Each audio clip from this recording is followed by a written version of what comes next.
So, update 1.15 pretty much came out of nowhere. We've got a new update and we've got some new toys to play with as well. So, we'll take a look at those in a little bit. But first, obviously, with an update, there is going to be some things that have been done.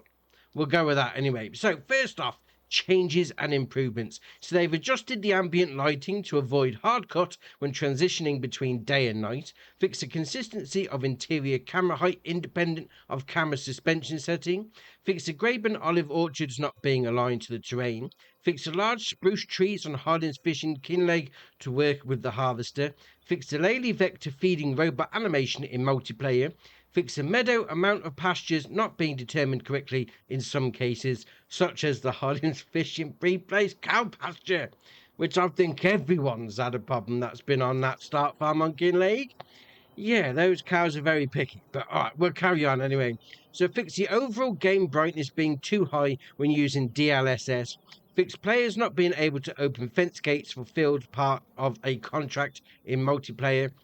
Fix the side markers on the Dalbo powertrain. Fix the unloading area at Horman Cow Barn with feeding robot not being opened after placement. And then various visual adjustments on several models. All right, fair enough. Now, obviously, we have got some new equipment, and we're going to take a look at those in a little bit because we've got some new additions and functionalities. So they've added the configurable fast coupler to the LaForge EZ1700 on John Deere 6R Series 2030, 2050, 2030, 230, 250. They've added the Case RH Steiger Quadtrack updates. So it's an update rather than a new model. So you've got the old Steiger Special Edition, weight configurations, and 3-point hitch.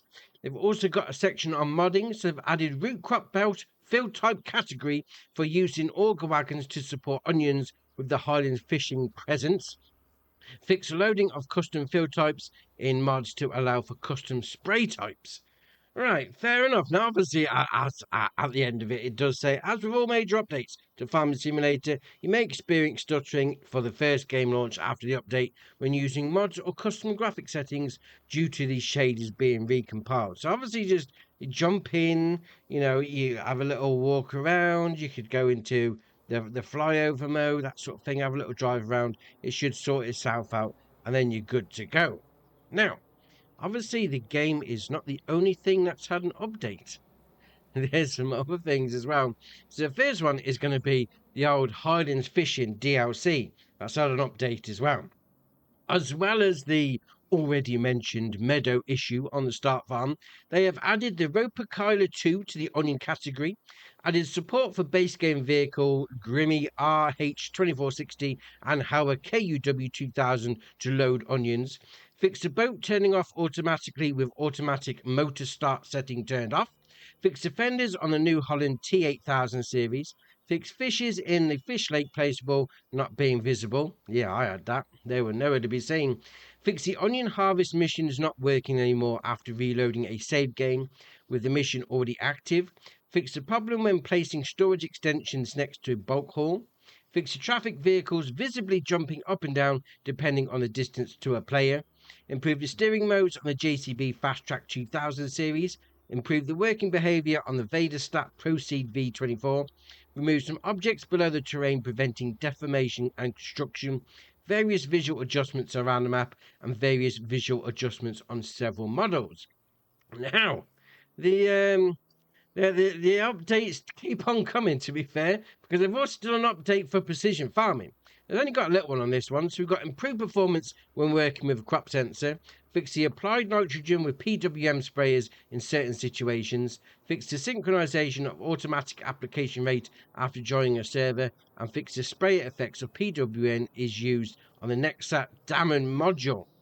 And the last of the 4 updates, just say to DLC type stuff anyway, it's for the Straw Harvest Pack.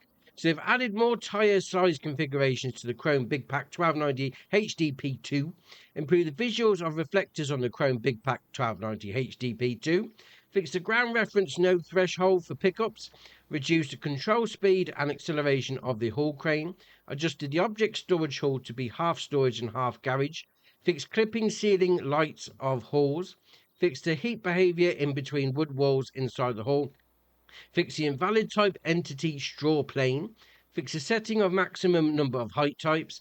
Added pellet pallet price multiplicator. Man, that's a difficult set.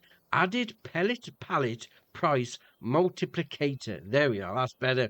Fix the Chrome Big Pack consumables. Disable the refill dialog. Increase the pellet fill type mass per litre. And skip the palletizer loading in construction screen.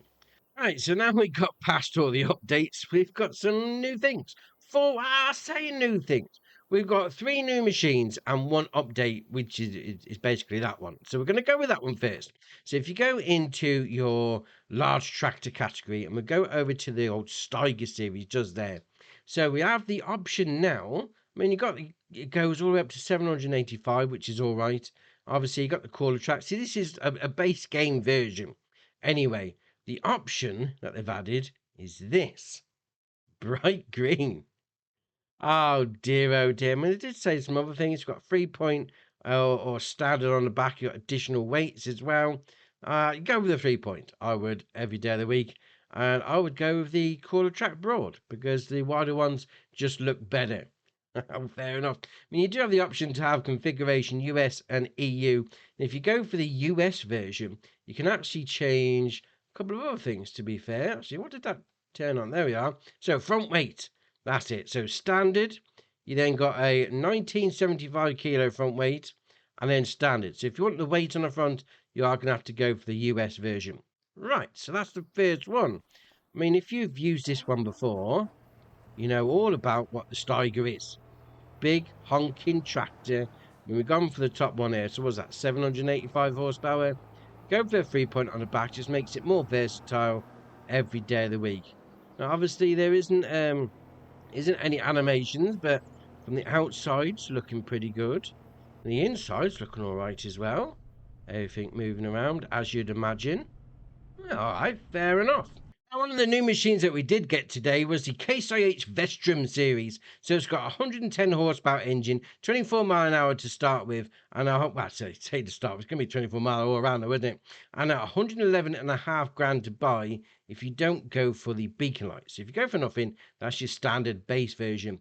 You can then change the horsepower output, so 110, then goes up to 120, then 130, and then 140, and then back to 110. So 140 is your top version. Then you've got your Trelleborg, Michelin, Continental, Mitas, Vredestein, and then back to Trelleborg again. And you've got the usual shenanigans on the go with the wheels. I mean, you've got your wides, you've got your... I mean, these always look funny. From behind, that just looks comical. You know, that looks like you'd see in a cartoon. All right, fair enough. Obviously, you can go for twins as well. Twins all round. If you wanted to, just rears on the back. Twins again. Or back to the original. I like that. Twins all round. Beacon lights. So we got design 1, design 2, 3, and then no. So you got your left, you got your right, you got both or nothing. Then you got front loader attacher. So we've got quickie, Hauer, and then nothing. So here's the twin wheels all round version of the old Vestrum. Looking pretty good. I mean, in small tractor category, not bad at all. There is no animation, so it is what it is. Then again, we don't get any animations from Giants anyway, so all right, fair enough. I mean, it's still looking pretty good for a small little tractor. It's doing all right. I mean, doing a few things around your farm. That should fit in nicely. I mean, it's looking, I like actually. You know, I'm not really, I'm more of a Fendt fan, let's face it, but this one's might turn me red. Fair enough. We've also got this, the Case Patriot 4450. Can be found under sprayers, 415 horsepower engine, 37 mile an hour top speed, 6,050 litre capacity, and a 36 metre working width. That is always going to be good. 15 mile an hour working speed, and it's going to cost you 417 grand to buy. You do have the options of Trelleborg, BKT, Michelin, Vredestein, Mitas, and then Trelleborg again. And Trelleborg has got standard or narrows or wides. Yes! Look at the state of them. Oh, we got to go for them. They look awesome. All right, so here it is, the old Patriot, the old big beastie. Fair enough. Good state of it. Oh dear, oh dear. So obviously this is going to be for doing your spraying. So let's go fill it up at one of my little silos. I mean, the track itself, there is no option to extend. Oh, there we are. Right, is that left stick or right stick? Let's stop. No, so I can't really see what it is. Is that right stick change? No, it's working width. No, we don't change the working width. There you are. So there is no track changing. Put it that way. You have got steering mode that you can change. So you got all-wheel steer. You got your front wheel steer. All right, fair enough. So let's fill this up. There we are. So that'll do. So herbicide or liquid fertilizer. Job's a good one. That's done. And then we're gonna unfold it. LB&A, there we are. It's going to do its thing. I mean, 36 metre. You're going to get some big fields done pretty quick. I mean, I'm on 4 fields, and these fields are massive. But look at the state of this. Once it's there, ready to go, turn it on. Oh, fair enough. I mean, this thing's huge, but that's ace at the same time. And the last piece of equipment we got with update 1.15 is this, the old pièce de résistance of the update.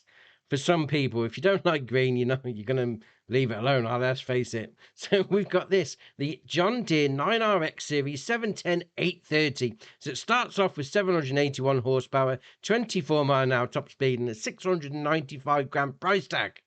Man, that's a lot. That is a lot. Now, we do have the option of EU and US. If you go for the US version, you can then change up the wheels a little bit. So we'll go with that one. It's got your engine set up. So 710 to start with, which is 781 horsepower. We can then go to 847 horsepower and then the 913. Yes, every day of the week. Then if you've gone for the US version, you can have crawler tracks. You can then have crawler tracks with weights. You can then have a 3 meter spacing on the old axle. And then you can put some weights on again. You can also have some broad tracks. Always broad tracks. You can have some weights again. And you can go back to the original. Always go for the broad tracks. Spread the weight out a little bit better. Fair enough. Now we have got a front weight on here as well. So that's going to go underneath just there. Then you've got additional weights. So we'll spin it around the back. So we've got we've got 136 kilo, 800 kilo, 1464 kilo, and then nothing. And we got this. You can add a PTO to it. Yes, obviously we're going to be doing that. I mean, it's 14.5 grand, but still, going to add a PTO to it every day of the week. Now, there is one thing that this particular tractor has got up its sleeve, despite the fact it's giant. I mean, look at the state of it. Dear, oh dear. Now, if you go in the cab, you'll notice on that screen there, so you've got the 2 screens, right? One of them, the right-hand one, if you've got the Mercedes-Benz pack downloaded, installed, selected, whatever you want to call it, because I have tried it without having the Mercedes-Benz loaded up onto this map, you actually get the old reverse camera. Only on this one. Not on the Steiger, not on the case, not on the old, what was it called? The Vestrum. Only on the 9RX. Yeah, I got the reverse camera there. Now, if you haven't got the Mercedes-Benz DLC loaded onto your map, it doesn't. It's just got a little blank square in the screen. That's ace. They're rolling the cameras out to other things. But look at the state of it. Oh, that's ace. I mean, to be fair, I am a Fendt fan. Don't get me wrong. But this has got to be one of the best tractors ever.